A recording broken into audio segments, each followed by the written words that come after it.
jërë ngeen jëf mbokk yi ñu fas yéene dellusiwaat niñ koy defee ay bés bu ne dégtal leen li nga xam ne moo di seen chronique ci seen site dakarmatin.com di rafetlu message yi nga xam ne ñi ngi koy jot mu bàyyeekoo ci yéen yi nekk ay observation yi nekk ay critique yi nekk ay encouragement dañuy rafetlu message yooyu di tàmbaliwaat rek di leen wax ne kàddu gu ñu yëkkati fii rek nopp bi koy dégg na am njort lu rafet njort loolu moo di lan moo di waxuñu ci pour dal ci nit wala ŋàññi nit wax rek jiital réew mi sunu kanam ba pare suñu noppee jàpp li nga xam ne moo di dëgg gànnaayoo ko ngir rek lépp lu ñuy waxit mu tegu ci loolu mësoon naa leen wax ci benn chronique na leen am na loo xam ne ñu ngi koy gis ci réew mi di ko bàyyi muy law te du jur jàmm benn yoon ma sukkandiku woon ci wax ay nit li may wax ne ay fait bi ci njëkk moo di am na meeting boo xam ne APR da ko ameloon ca Dalifort Mbaye Ndiaye ministre d'État présidé ko Moustapha Cissé Lo yëkkati fa woon ay kàddu na Macky Sall moom campagne am du métti pour amaat ñaareelu mandat ndax bu ko séeréer yi wotalee ak ñii di alpulaar yi rek mu jàll premier tour ma ne déet mukk loolu ba kenn yëkkati kàddu yu mel noonu ci biir réew mi ndax mbiru waaso mbiru xeet xamewuñ ko di ko politiquer fii ci réew mi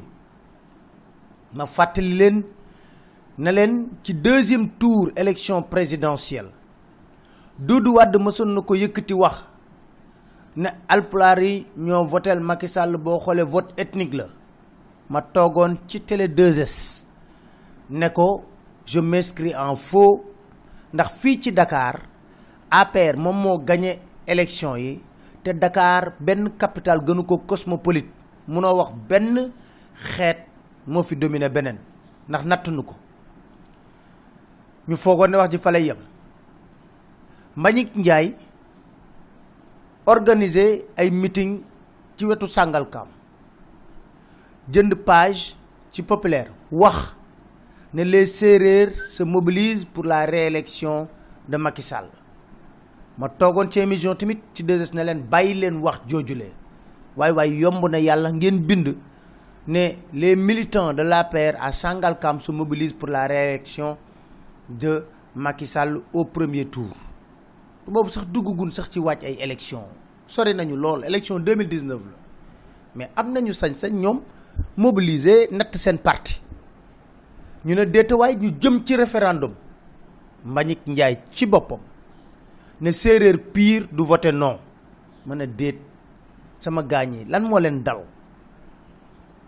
lu tax li nga xam ne moo di politique waaso ñu koy dugal ci li nga xam ne moo di taxawaayu politique réew yu toj yu màbb yépp waaso bokk na ci lu ko màbbal waxi xeet te nag ngalawaay suñu réew rëcc na ci loolu yàgg na di ko gërëmee ay président Léopold Sédar Senghor di ko gërëmee ñi nga xam ne ñoo ñu jiitu Abdou Diouf Abdoulaye Wade kon ngalawaay nañ génn loolu ba sax ci nguuruk Macky Sall da ngay dégg benn wax joo xam ne dañ koy bamtu lu bare bari nedd ko bandum naam waaye nañu génne coowul waaso coowul ethnie ci yoreenu nguur taal réew mi lay def tey nag ma bëgg ñu waxtaan ci benn proposition boo xam ne majorité bi moo ko def moo di wàllu double nationalité mu mel ni mbir moomu ñoom dañ koy foye waaso lañ waxoon ñu sëkkatal leen di leen wax ba tey jii génnuñu ci ñi ngi koy wax di ko nuumuraat ci suuf ñu ne nag dugal nañ wàllu double nationalité ñu dem ci loi bi ñu ne pour nga doon candidat ci ay élection ñeenti at ci ginnaaw wala juróomi at da ngay bàyyi sa benn nationalité loolu la ñu wax ci seen proposition bi waaye ku gëstu seen proposition boobule da lay leer biir na le ni politique dong moo ko lal du lenn te nag dama bëgg ñu waxtaan ci ak xel du tax mën a politique moo ko lal ñëpp xam nañ ne fi mu nekk nii loi boobu lu ko tax a jóg moo di baare candidature Karim demul double nationalité ci yaay ji moo tax mu am double nationalité ak naissance de sol juddoo France dinaa ci dikk ci kanam Abdoul Mbaye dafa taxaw wax ne moom am na double nationalité ba pare nag woo homme politique yëpp nag ku ñemee na nga def parce que bëri na ñu ko fi yor noppi waale ko ñu ngi koy tudd ci suuf ci Khalifa Sall am na wala amul xawma ci dara mais ñu ngi koy tudd ci suuf te li ma jaaxal ñoom ñëpp bu ñuy wax ci wàllu politique dañuy wax ne ñooñu tekkiwul dara ay kuskondorong lañ ci politique mënuñu fi am dara ci réew mi waaye nit kay bu nekkee da nga koo xeeb ba nga ne tekkiwul dara munta am dara ci réew mi bés boo leen duggee ci làng bi nga yenu ba ci kaw dóor ci suuf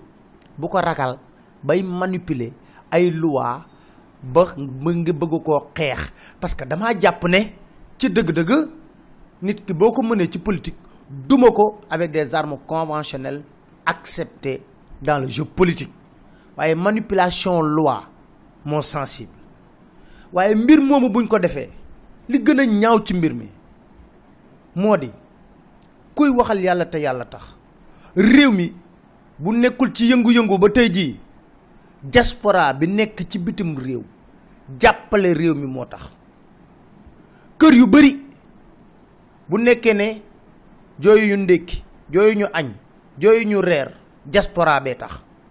weer wu ne ñoo yor lépp ci kër yooyu ku doon joxe 100 000 yokku nga ko ndax métti géeg ndóol gi looluy dëgg ña nekk ci bitim réew li ñuy dugal ci alal ci réew mi daanaka mën nañoo wax sax ne aide au développement ñu nekk bitim réew li ñuy dugal moo ko ëpp waaw ñooñu tey jii président Macky Sall demoon na sax ba ne leen dama leen di def 15e région ñu ne déetawaay ñu théoriser ci référendum bi ne dañ leen war a wutal ay député yoo xam ne ñoo leen di toogal ca pencum ndaw réew mi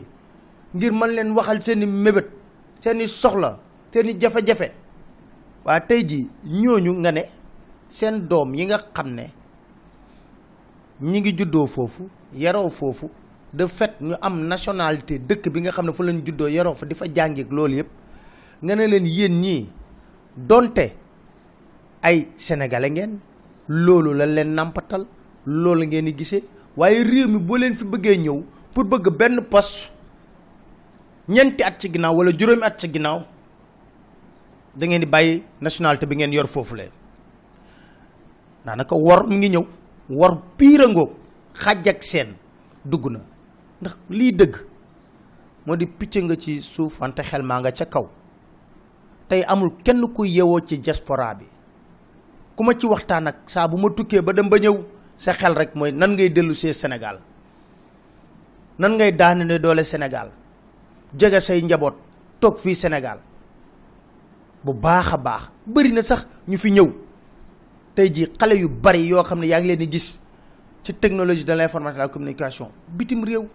lañ jógee am seen xam-xam ñëw fii di daan seen doole nekk fierté Sénégal nga xëy suba tel na ñooñu fi mu nekk nii yéen double nationalité boobu ba ngeen koy am boo leen bëggee dara fii ci réew mi da ngeen di bàyyi loolu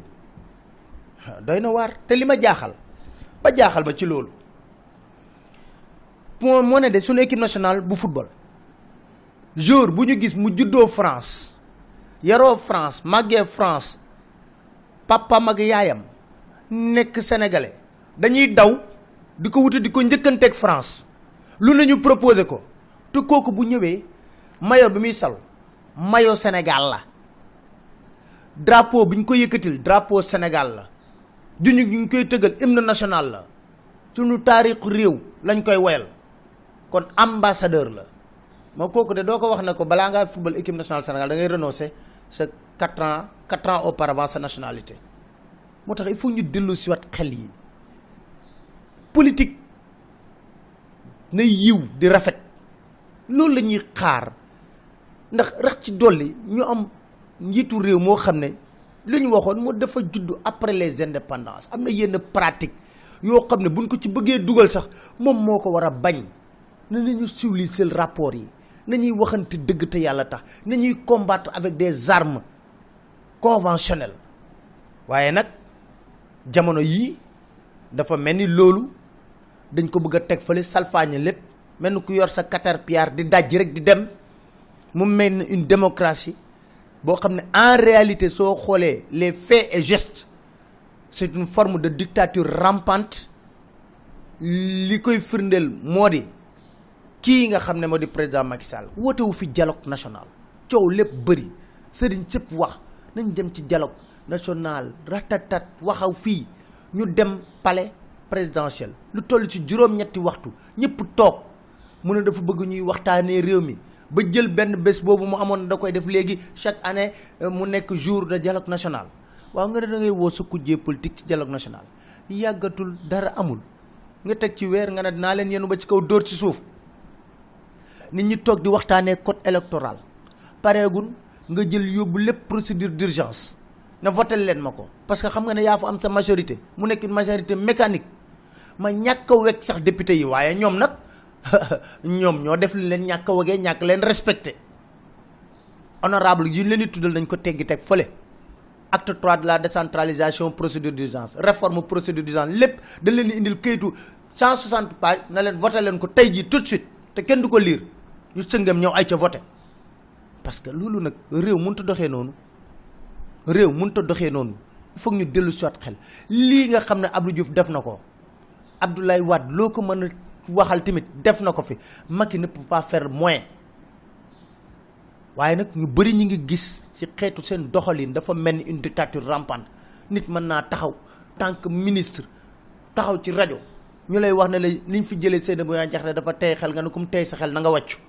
waxu kilifa waxu ñàkk fayda yooyu mel na xale yu nekk ci mbedd mi di wax arrogance foogoon na daf fiy dañ waaye de plus en plus boo leen déggee ñu wax rek arrogance bi da ciy feeñ lool te nag nañu bàyyi li ñu wax ci double nationalité boobu waaye gis nga lii dëgg ba nekk dëgg moo di mën ngaa am double nationalité gën a sàmm alalu réewu Sénégal Macky Sall ñu ne amul double nationalité xaw ma ci dara ñu ngi ko doon katt ñu ngi ko doon tuumaal nationalité américaine moom ak njabootam président de la république mais li am ba des moo di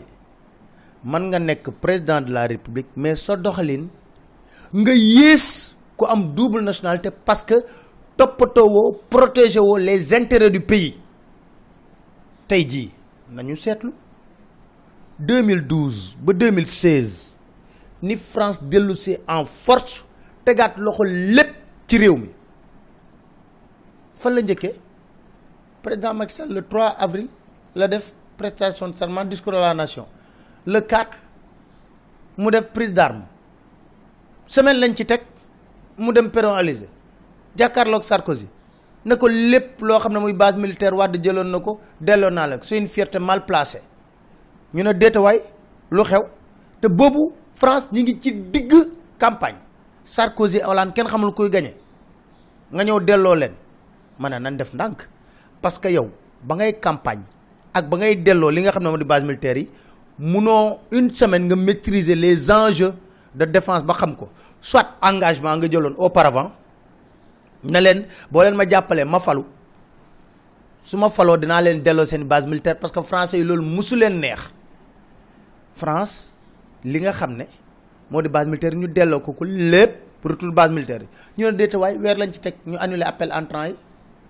fii weer lañ ci teg ñu annulé appel entrant yi parce que loolu tamit Maître Wade da ko defoon Macky Sall weer lañ ci teg avril mai ñu annulé appel entrant yooyu ñu teg ci beneen weer Bolloré ñëw ñu jox ko fi nga xam ne Smith-Craft moo ko gañe woon Molde yokkal ko concession bi mu nekk jóge ci 10 ans nekk ci 20 ans nañ ko jëlee woon ci Smith-Craft nangu ko ci moom jox ko Bolloré ñu ne déeta waaye nekk ko Trans ñëw ñu jël ko jox ko terminal vrac yi muy français yi ba tey ji ñu ne fa lay yem ñu ne déet Total ñëw jëlaat lépp fu station sénégalaise ubbi même pas 100 mètres mu ubbi fa te mu am ay textes yoo xam ne dañ ko war a respecté ñu ne déetawaay Total jël pratiquement ravitaillement institution yu bari assemblée nationale donte am na yeneen xeetu ticket yoo xam ne mosal nañ ci Elton palais présidentiel lépp total te moom ay sénégalais yu yëngatu ci wàllu essence bi waroon nañ ko mën a séddale au moins sénégalais yi boole ci sax total d'accord xel mën na nangu loolu yëpp dama bëgg rek wax leen benn par benn. Eiffage tey jii ñi ngi wax ne autoroute à péage bi jaaduwul ba ñu ne Macky Sall nee na day gedd sax ouverture bi parce que prix yi dafa cher te nguur gi mënu ci dara waaye nañu waxante dëgg lépp lu lang Eiffage gagné na ko. gis ngeen contrat bi nga xam ne moo nekk ci autoroute à péage bi lu leen neex lañ fay def Sénac di def lu ko neex foofu dem na ci ba ministre Diène Farba ñu jox chinois yi Ila Touba mu toog cérémonie officielle c'est une décision de l'État ministre de la République nga diingat li nga xam ne moo di décision état boobule doon na su nekkoon yow Eiffage nga koy jox doy na waar. Orange France Télécom daanaka moo ko moom. Sonatel teg ci loxo ñooy contrôler lépp gis nañ ñu leen joxee li nga xam ne moo di renouvellement concession bi ak licence 4G ñëpp gis nañ ko ci 100 milliards. kon man nga doon sénégalais de souche mais di gën a mën a défendre sax ay intérêt ñi nga xam ne ñoo nekk bitim réew intérêt ñi nekk bitim réew défendre ko aajowul ngay am seen nationalité tey jii suñ ne la. boo leen xoolee ci Dakar Matin ci rubrique scandale d'État am na article boo xam ne def nañ ko fa ni France dellu seen sarax teg loxo lépp ci réew mi attaque bi filiale Auchan la bu nekk France train express régional AIBD Dakar français yi gagné nañ ko marché yëpp français yi ñoo ci teg loxo te dañ koy ndamoo du sax France rek parce que boo ne France rek da ci yëpp tey jii américains yi dellu siwun fii am fi accord de défense yoo xam ne ñëpp ñuy diplomate seen xam-xam màcc loolu nee nañ dafay scandale américains yi am nañu sañ-sañ léegi contrôler suñu aéroport suñu port ba pare nag bëgg base militaire ci île des Serpents bii Senghor bañaloon leen ko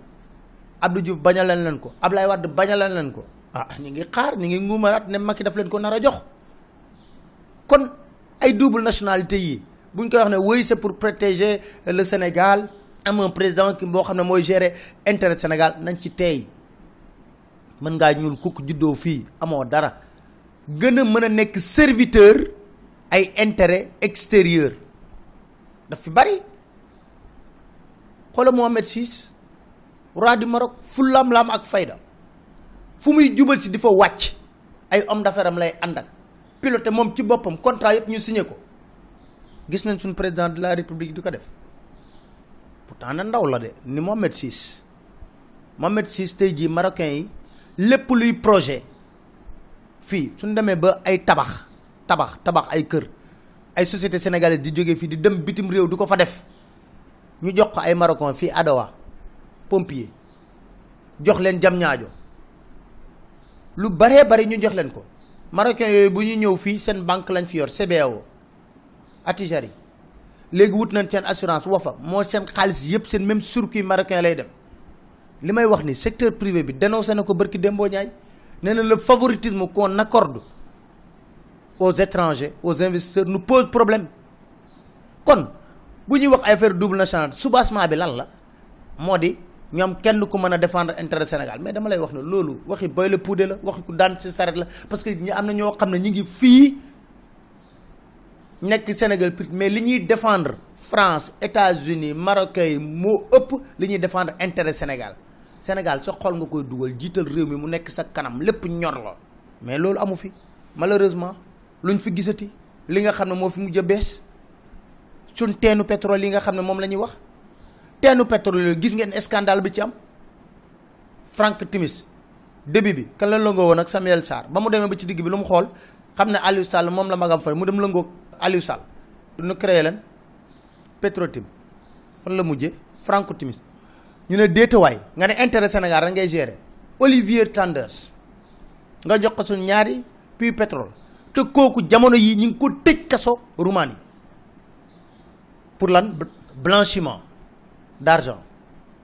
lu ne ñu tëj ko ci biir kaso bi mi ngi purger penam kaso nga jox ko suñu ñaari puits pétrole ku nekk en prison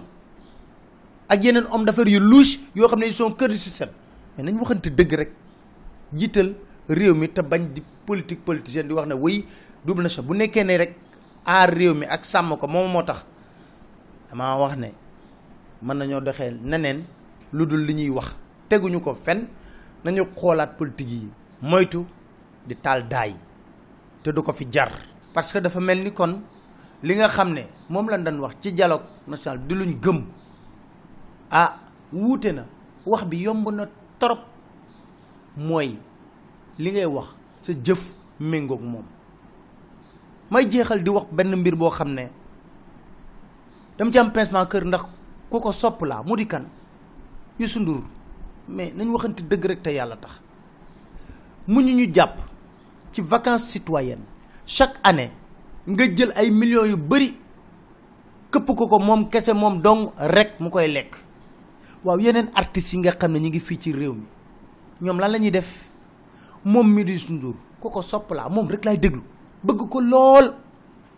sama biir xol un grand artiste planétaire mais yiwul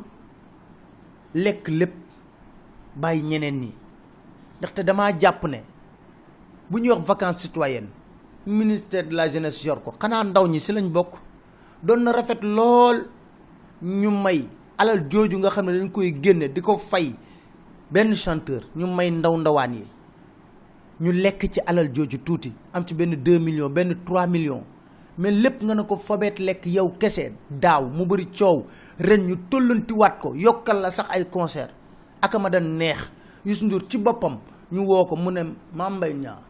d'accord naa ak yow mais dama lay gunge ci li nga xam ne moom ngay def toog sa wet waaye bëgg naa béréb bu ñu dem artistes yi fa nekk di yëngatu waaye ñëw ñu doole leen ñu toog ba may yéeg sax tooñ leen waxtaan ak ñoom ñu dem. boo demee Ndar mën nañ fa gisee Abdou Guité Seck mu joué ak yeneen artistes ndaw yi yoo xam ne ñu ngi foofu culture bi suqalikuwaat foofu. boo demee Fuuta bëri na ay ndaw yi def ci loolu Baaba Maal nga fa nga jël ko yóbbu ko boo ñëwee Ndakaaru fii Omar Pène mi ngi fi ak yeneen ndaw yoo xam ne mën nga leen ñëw boole mais nag wax fa ne yiwul daaduwul nga nekk ministre conseiller nekk ci république bi tamit lu lang ñu jël ko jox la ko. dama foog rek sama xam-xam bu gàtt ni mën na noonu ko gën a rafetal yaatal nga am label Prince Art mu am xale yi fa nekk bari na lool Pape Birahima nga fa Pape Diouf nga fa ñekk fa donte Pape Diouf a ngi tourné mais mën na cee bokk Aïda Samba nga fa ñeneen na nga fi ñoom Viviane ngi fi ñoom Tité ngi fi waaye ñu yaatal géew alalu réew ay ñetti nit rek waruñu ci mën a teg seen loxo li ma koy wax nag dama koy wax parce que du artiste bi lay wax c'est un artiste boo xam ne sopp ko moo tax may wax li ma mais nag en matière de business ak yooyu tamit nañu yiwal di rafetal lépp teg ci yoon rax ci dolli Mbaye Dièye Faye moo nañu fu jubul mu dem di jubbanti waaye loolu nag si xam-xam bu gàtt foog na ne dese naa jub ci loolu foofu dese naa jub il faut ñuy yaatal ñëpp di ci bokk. jërë ngeen jëf ci déglu bi ñu leen di dig daje ci beneen chronique ci seen site dakarmatin.com incha allah.